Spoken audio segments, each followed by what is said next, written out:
Well, I thought only one thing, which is it's a good story. And it's a good, cracking story, if I could tell it. Barry Diller has shaped the media world for more than half a century, redefining television, launching networks, and backing bold ideas long before they were safe bets. The memoir of his life, titled Who Knew, is already generating lots of attention. All this closet stuff, I mean, if I've been in a closet, it has been the most brightly lit closet with a glass door that you've ever seen. You know, I understand kind of the catnip of media, but all this stuff about my sexuality at my frigging age just seems to me, well, it's obvious and over the top. Diller opens up about his sexuality and his relationship with his wife, Diane von Furstenberg, the great love of his life. She said to me 6 months ago or a year ago when I knew I was going to publish, she said, just get ready. I said, get ready? What are you talking about? She said, just get ready. In the book, you talk about having a code. I just said I didn't want to live a hypocritical life. And so it was really rules. It was, you know, in a way, rules of conduct that I just adopted for myself.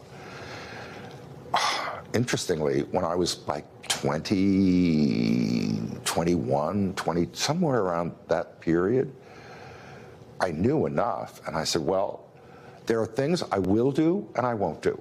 And those are my rules. And it was adopted because I didn't want to be a hypocrite, and yet I didn't want to tell anybody anything. So I said, I have to have rules for that, and I made them up. Rules for a life he lived in fear. But Diller says that gave him a superpower that propelled his career in business. If you have one great fear, you don't have room for many others. And I think that, in a weird way, as painful as the early development was, I think that's actually a great gift, odd, crazy-ish gift that I was given, that it allowed me to be fearless in so many other areas. What do you think you learned about yourself in the process of this? I've always had a problem living in the moment. And so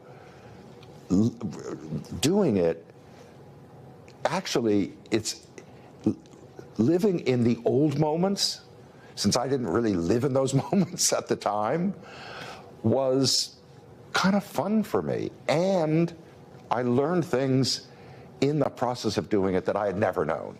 Okay, you just said something that's fascinating to me, and I think it's actually true of some of the most successful people in the world, but I also think it's a bit of a prison. You just said you don't live in the moment. Yep. I think that you live oftentimes in the future. I think you can be somewhere, but you're thinking about other things that you are hoping and projecting are going to happen in the future. Sure. Is that what's happening? Yeah. For a lot of reasons, I worried that if I lived too much in the moment, it would take things away from me. I thought if I lived in the moment, it would make me cynical. One of the things I've always tried to hold on to is a certain kind of naivete. Savannah and Willie, Diller really writes about the importance of curiosity in his life, in his business success, and everything that's happened to him. And it really is a remarkable story. Fascinating figure in the media world. Andrew, thanks so much. Appreciate it. Hey, thanks for watching. And don't forget, you can catch the Today Show every morning on NBC, or take Today when you're on the go. Just follow the Today podcast on Apple Podcasts, Spotify, or wherever you listen.